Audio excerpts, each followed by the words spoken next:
Before his election, LA County Sheriff Alex Villanueva promised not to allow county jails to become, quote, a pipeline to deportation. Now, some immigrant rights groups are accusing Villanueva of pulling a bait and switch.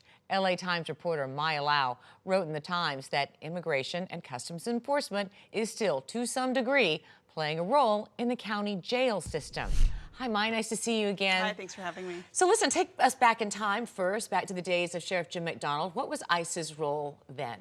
Right, so under Sheriff Jim McDonnell, ICE agents actually were allowed to be in the jail. They were allowed to use an office. They could be there 24/7, and they could approach inmates, talk to them, try to interview them, and try to ascertain whether they were in the country legally or not. And if ICE agents determined that an inmate was in the country illegally, they could take steps to go ahead and take custody of the inmate once that inmate was released. And so there was much more of a role for ICE, like literal ICE agents, to be in the jails. And a lot of immigrants' rights activists had problems with that and really tried to push for ICE to be expelled from the jails. Was that in conflict with our sanctuary state rules and sanctuary city rules?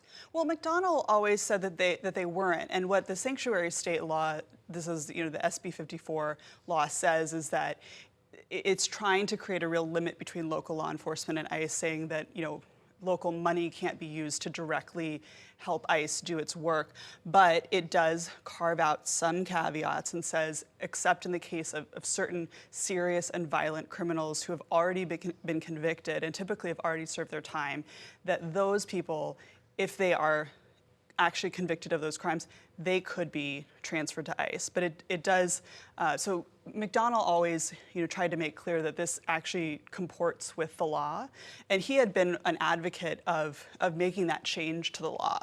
So that is kind of the situation, but a lot of immigrants' rights groups and progressive groups in general kind of still felt like it just doesn't, the optics and the reality of having ICE in our county jails is not what we want. So Sheriff Villanueva, Alex Villanueva, runs for sheriff, and he promises everyone, including immigrants' rights groups who gave him money, right, about $40,000, I'm gonna do something about this problem.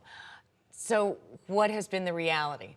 Yeah, so Villanueva, as we know, campaigned on a Democratic message. Even though the race was nonpartisan, he said, "I'm the only Democrat here," and he really appealed, during this blue wave we had in the last election, and said, "I want to kick ICE out of the jails." And that was kind of a big headline that a lot of people just, took what he said and thought, great, no more ICE. They thought that meant 100%. You'll never see ICE near the jails at all, period, end of story. Right. A lot of people thought that meant there's just no role for ICE in the jails. And right. I have a quote from Supervisor Hilda Solis, who said that she's talked to her constituents who really thought that, mistakenly, that there would be no role for ICE in the jails. And now there's some concern because what it's actually meant is that ICE agents are not in the jails. However, people who are contracted by ICE, these sort of third-party officers, ICE contractors, are allowed in the jails to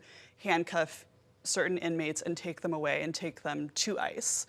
So no longer is ICE going into the jail, finding out if you're here illegally. Now, the sheriff's department, these contractors who are within the jail, are marching them outside to, let's say, a parking lot, and then handing them over to ICE, and then ICE can take them? So what happens is that the whole process is a little bit complicated. I'll just kind of lay it out. Everybody who gets booked in the jail is fingerprinted, no matter who you are.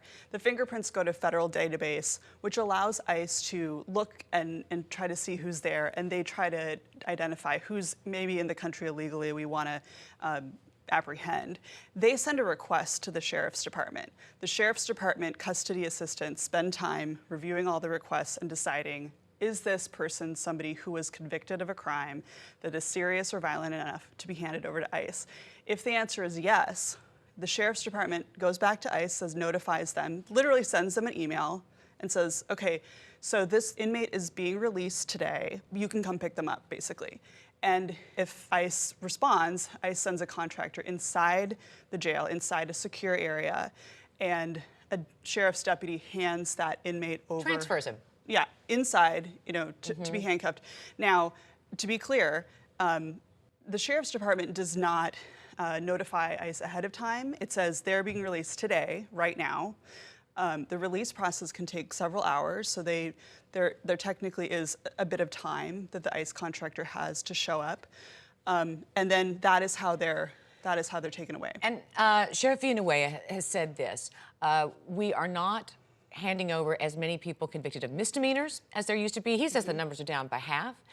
He said these are violent criminals and they don't belong in our country, and so he is justifying it. And he said during the campaign, I thought I made that clear, saying this wasn't a 100%, you know, we're never going to help ICE deport someone, but we really limited it, correct? Right, yeah, and I even, you know, reported that during the campaign and you know, said, look, like he's not saying that he's not going to transfer anybody to ICE. He's just saying he's going to do it in a different way that it's been done before. But it's a political tightrope in this city. Right, yeah, and this, I think, just highlights that tango, that kind of, he, you know, was supported by a lot of people who kind of just heard the ICE out of the jails and were like, great, you know, that's what we want.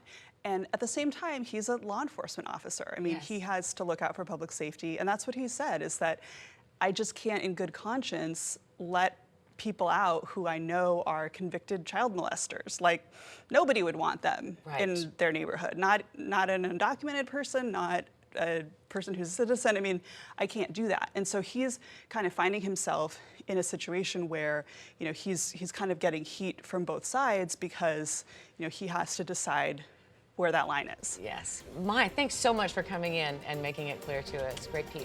Thanks so much.